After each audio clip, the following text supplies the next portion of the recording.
Alright everybody, today I am going to be doing my presentation on Lab 5. This is for Accounting 4300 at Tennessee Tech.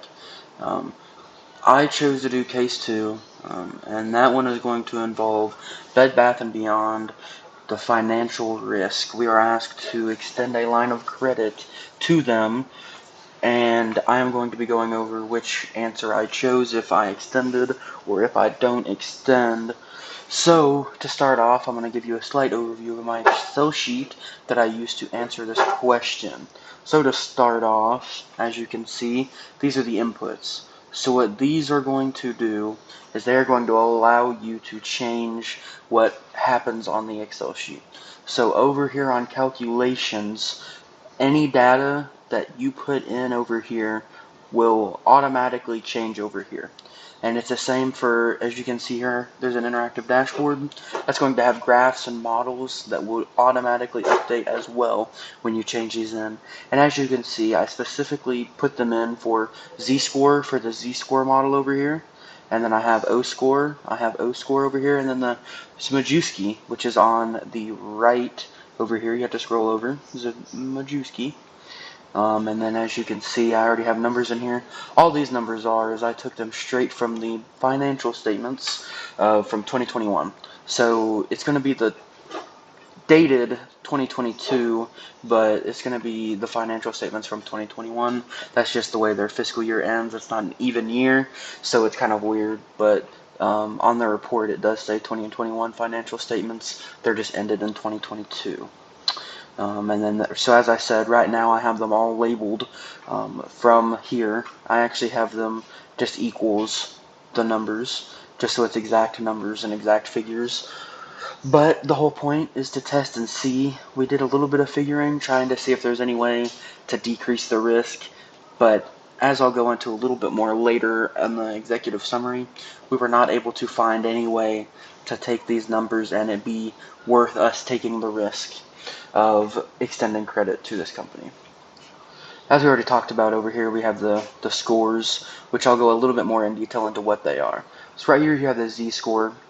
So this is going to take into account a lot of the assets, not a lot of liabilities. It takes into market value of equity, but one key thing to note is it doesn't take into account assets to equity. There's no net income, gross profit, anything like that. So that's one key thing to note. That's one key factor as to why it shows a bankruptcy risk of 8.66%.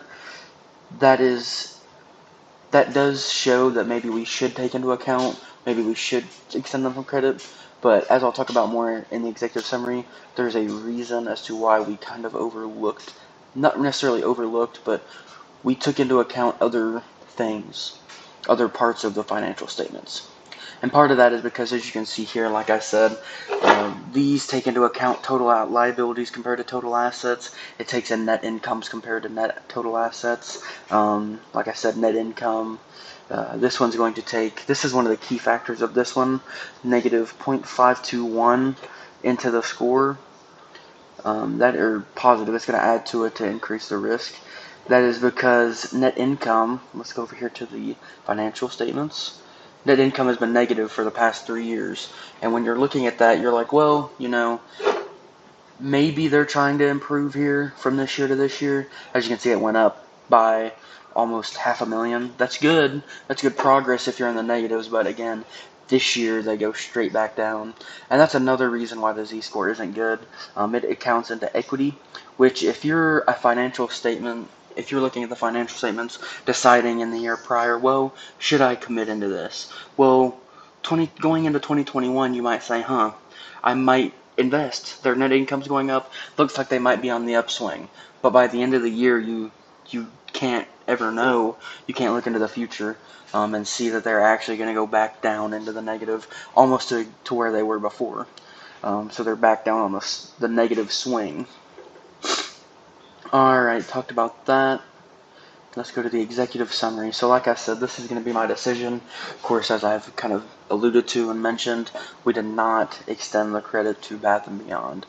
We just believe that they're going to go bankrupt soon, and obviously they would eventually, but for the sake of this, we are going to assume that from what we've seen that they are going to go bankrupt. And a lot of it is, like I said, the Z-score. It doesn't show you the negatives. It shows you more of the good things, and that's good for some companies. Some companies, the Z-score might be accurate.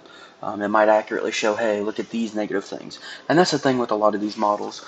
They have their positives and their negatives, but majority of the time, you just have to take into account, you have to be able to look and say, hey, this score might show, okay, they're not going to go bankrupt, but you have to be able to look yourself and see, okay, this isn't going to work still because of this.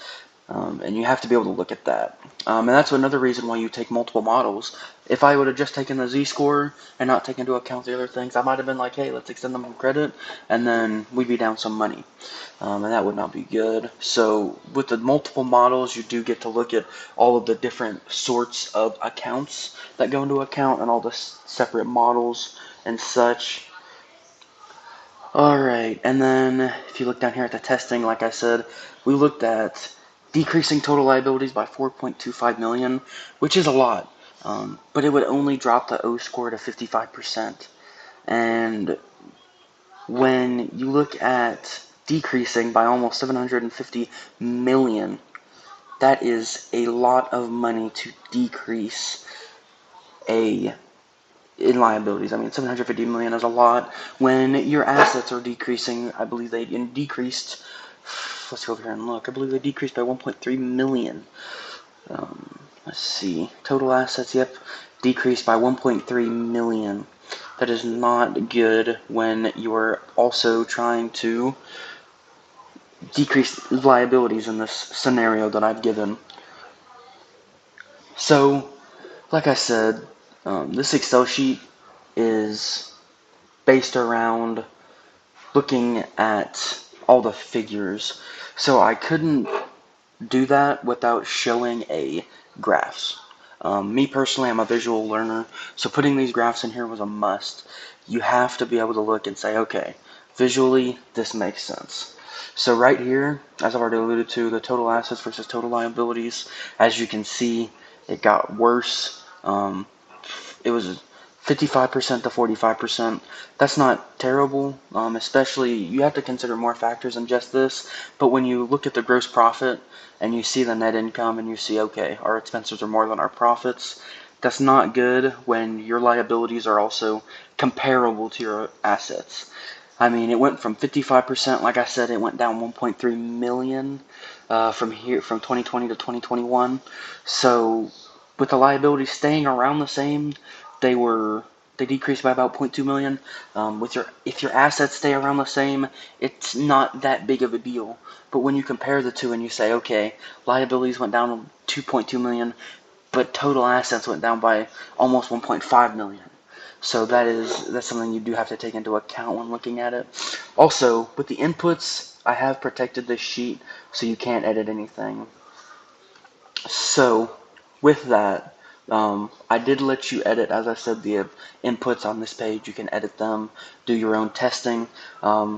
If you were to get this sheet and you wanted to make changes, you could copy and paste it into your own Excel sheet. I just protected it for the sake of if you want to, when I'm sending it over to Bed Bath & Beyond, I don't want them to accidentally make some changes and mess that up.